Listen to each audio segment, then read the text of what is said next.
Okay, so two things. One, this series has 5 movies. That's crazy. I didn't even. I have only seen 3. I didn't realize there was a 2 until the third one came out, and then I didn't realize there was a 4th until the 5th one came out. It's ridiculous. But I do enjoy these films for what they are. But also the second thing.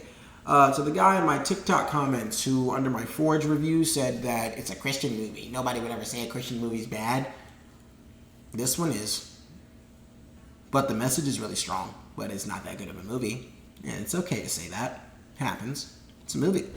But regardless, guys, this is God's Not Dead. In God we trust.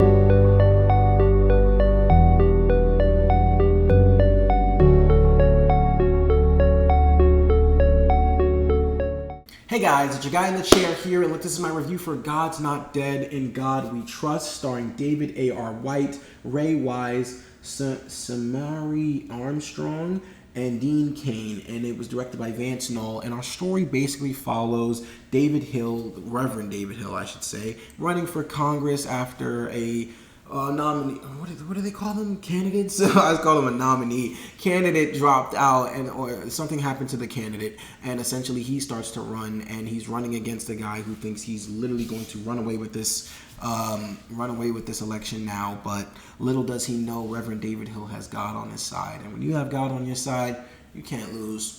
That was an awesome way to describe that plot, because you can't lose when you have God on your side. But as I did say in my intro, this isn't necessarily the best movie. I personally think, like I said, I've only seen 3 God's Not Dead movies. First one, which I loved. The first one is really good. The third one, Light and Darkness, I think it's called. That one surprised me, because I actually didn't expect to have a third God's Not Dead movie, and I really like that one. But yeah, this one I'll probably say, as far as I know, is the worst of the series. Yeah, this is easily the worst one. But like I said, the message itself is very inspiring, very powerful, and I always enjoy the performance of David A.R. White as Reverend David Hill. I love his character. I love watching him go through his journey, his struggles, and everything that he has to do to get closer to God and bring people closer to God in a situation like that. I love that character, and I love that actor. Samari Armstrong, she was amazing in this movie, actually. I really thought her character was very good. I loved what they did with her character arc, her story. She was I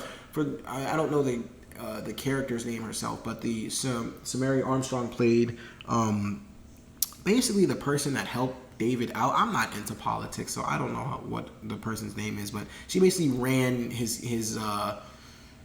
campaign for him. Basically, yeah, she helped him out with his campaign, and she did an amazing job with that. I loved Ray Wise as the antagonist. He did a very good job of being just very annoying and antagonizing at times. Yeah, he was just very good at that. But I could keep it short with the rest. I mean, like I said, I thoroughly enjoyed the performances in this movie, and the message itself is very strong. The message in Christian movies is always going to be strong if you're just willing to sit there and pay attention to find it. But there are good moments in this movie where it brings that message to light, as far as trusting God beyond what you can see, and him putting you in certain scenarios and storms that you are not expecting at all. But if you trust him, and if you just hold on, as crazy as it may seem, if you just hold on, and as much as you want to give up, if you just continue to hold in there with him, it'll all work out in the end. So I really enjoyed it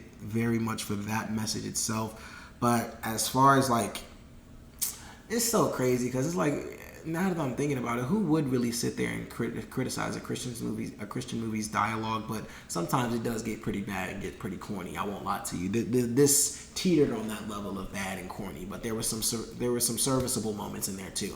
But it's just one of the more generic Christian movies out there. It's not necessarily. Look, if I really had to sit here and recommend you a Christian movie to go watch, it'd be The Forge, and I'd say hands down, no competition. Go see The Forge. Don't even waste your time on God's Not Dead. The Forge is a much better movie, and it's so much stronger. But this is still a decent entry, I should say. It's okay. It's not that good, actually. It's not really that good. But the message is strong, and I personally enjoyed the performances. But for all those reasons and so many more, guys, I'm going to give God's Not Dead, In God We Trust a 2.75 out of 5 stars. Okay, guys, so The Forge. Have you seen it? What did you think about it? Oh, not The Forge. I'm so sorry. But look, that's so crazy. That's all I really, I'm telling you, if you want to go watch a movie, go watch The Forge. But God's Not Dead, in God We Trust. What did you think about it? Have you seen it? Now I'm all over the place. Have you seen it? What did you think about it? Let me know in the comments below, guys. But thank you guys so very much for watching. I really do appreciate all of you guys' support. I do. Thank you so much. And you guys have, I was about to say, just have an amazing rest of your weekend. Look, have an amazing rest of you guys' weekend. But be sure to like, share, subscribe, all that good stuff and so much more. Look, this is your guy in the chair. More content coming to you soon.